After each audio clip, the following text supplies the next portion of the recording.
soul does not reside in your body. It only reflects on your body. The place you choose for your soul to reflect decides the level of awareness in which you are going to be living.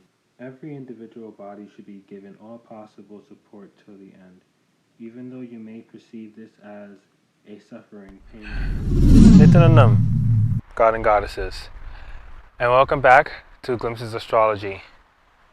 This will be my temporary stage for now, something of a different view for you guys to see and look at. So today we're going to be speaking about suicide and committing suicide and death, and also murders as well. And I'm hoping that the wind is not strong enough that you guys are going to go flying along with it. And the reason why it's important to discuss about suicide and murders and death in general is because many people contemplate on suicide without actually knowing what they are actually contemplating on. They're thinking that they're just the body, they're just the mind, and that even if they think and have some spiritual context that they're not the body and not the mind, they even use that into context as, oh well, if I end this life and if I destroy this body, then I can at least live a better life in the next life, hopefully. But that's not the case. And as you see it, even when it comes to how many is committing suicide per year and how much it has gone up, especially with the pandemic that has currently passed. So what is suicide? Well, we're going to be speaking of suicide and murder and death as per cosmic law.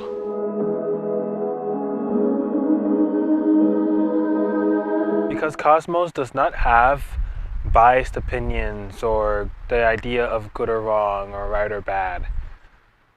So we need to look at it from that perspective, that angle. So let's take the first example. What is suicide? Well, when the will of the person wanting to die is there at the time of death, that is considered suicide. But for example, if a person who hangs himself or someone who jumps off a bridge, even at that very last moment prior to hitting the water, even if they end up regretting it at that very moment, or if they see their life flash before their eyes, it is the intent that they took initially to get the result of death. Despite what comes after, if they die, then that is considered suicide. So let's take a different approach. Let's say, for example, that you're in a hospital or in a deathbed and you're suffering, you're in pain, or you know that you have this many months to live. Whatever the scenario or the occasion is, if you decide for the plug to be pulled, it is still considered suicide. Because cosmos is not looking at it as, oh, you're suffering, or, oh, there's no like a voluntary death. There's no such thing as a voluntary death. If you voluntarily death, it's suicide. That's all it is. You don't give it a cute name. So even if a person decides consciously that I want to die now, then it is still considered suicide. What ends up happening when you commit suicide, the person does not get another body right away. Many people will contemplate on this idea of suicide, thinking that if they destroy the body, then they will get another one body and live a different life, and hopefully the different life will be better or different. But you need to understand that this body is a gift from the cosmos. It is not something for us to destroy. Not only is it not okay to destroy the body, it's a sin. And it's almost like if you have a relationship with someone is always doing favors for you, but no gratitude is shown on your end, they kind of stop doing the favor for you eventually. It's kind of like, I don't see you appreciating what I'm doing for you, I'm going to stop. It's that kind of feeling. When you destroy this body, you're destroying something that was gifted to you. The human body that we have, that we're using as a vehicle, is the most complex technology, not only on this planet Earth, not only in other planes, but in this whole loka, in this whole dimension, in this whole universe. This body is the most advanced technology there is. You need to understand that when a person is even contemplating on suicide, they should immediately be tended to in order to not even contemplate on it, because even that is dangerous. Now, let's say, for example, if you were in the hospital or in a deathbed, or whether you have encountered this, are encountering it now, or will encounter it in the future, if you ever have a family member where they're not conscious or awake in order to make their decision themselves, then you should not do it. Because if a family member or a relative or someone pulls the plug on that person will not get karma. See, when you commit suicide, if you commit suicide, or when a person commits suicide, it is like destroying a part of yourself. You're not the body, you're not the mind. Even if you have the spiritual understanding and context that I'm not the body and I'm not the mind, if you destroy the body, it's only destroying a part of you. You're eternal. No one can destroy you, and you cannot destroy yourself. That is a boon that is given to you. A boon, meaning like a shakti, a power. You can never be destroyed. And when you do destroy the body, you have to wait till when you were supposed to die to get another one body. It will take a very long time before you get another one body. That's the worst part.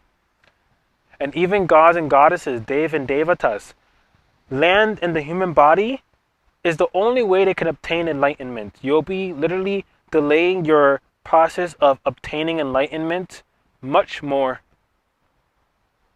compared to when you was on a deathbed, and rather than going through what was coming, come what may, you would have been exhausting your karma much, much, much quicker.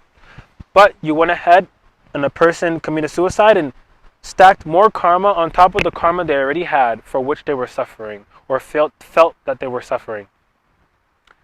When you destroy this body, it is literally like cutting your hand off. You won't die, but you end up creating more pain for yourself. You're only destroying a part of you. You only create more pain, more suffering for yourself. So when you destroy the body, you're destroying a part of you. It is not you, you're not the body, but it's a part of you. At this moment, it's a part of you. This is the body that you're utilizing in order to obtain moksha. In Sanskrit, moksha, enlightenment, liberation. But if the family member or relative or someone outside decides your death, despite you not being conscious and being unconscious or not awake or being able to make a decision for yourself, you don't get any karma for it. But the family member gets the karma.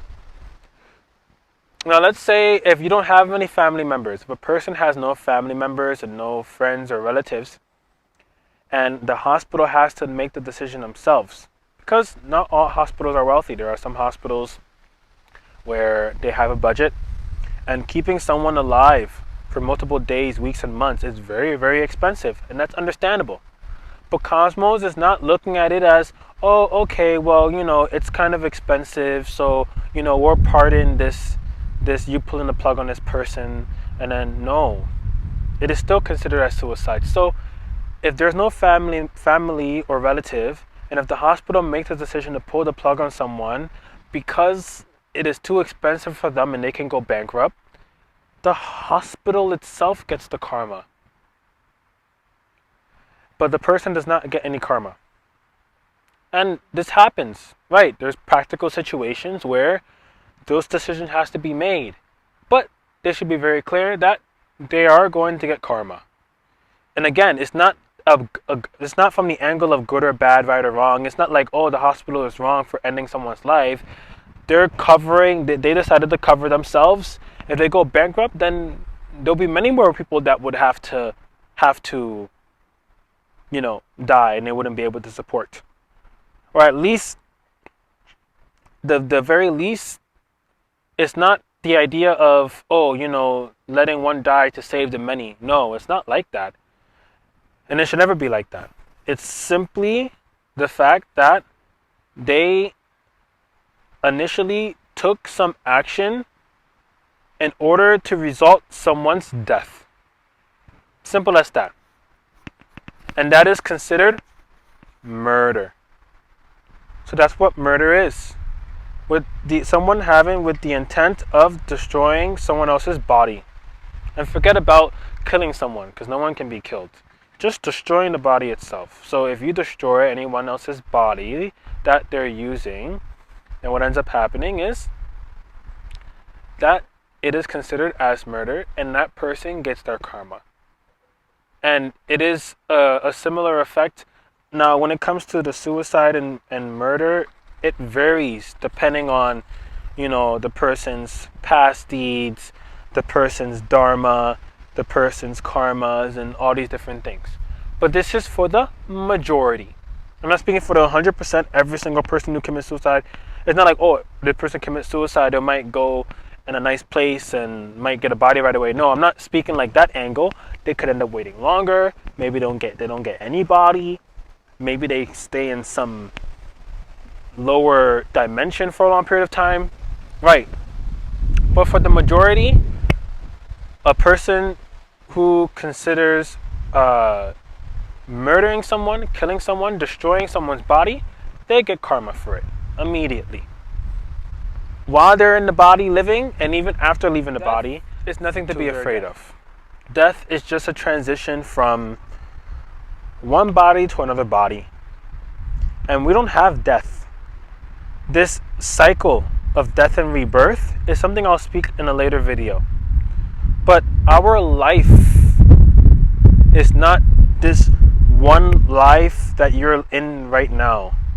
Our life is all of the lives that we have been living till now is our life. We're that powerful that we don't have any death. We conquered that a long time ago. That we can just leave the body and go into another one body in order to exhaust whatever karma that's needed in order for us to obtain enlightenment. Now, yes, in future videos I'll speak about reincarnation and incarnations, how animals reincarnating into a human being and how a human being can reincarnate into an animal, things like this, and also about the whole process of death and rebirth and how that happens.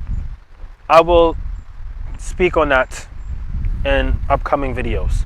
But for now, at the very least, I've had so many clients where even in readings, they had emergencies or something happened where they're contemplating on suicide, and I felt like it was time to make a video about what is suicide, what is murder, and what happens when you commit any of these two.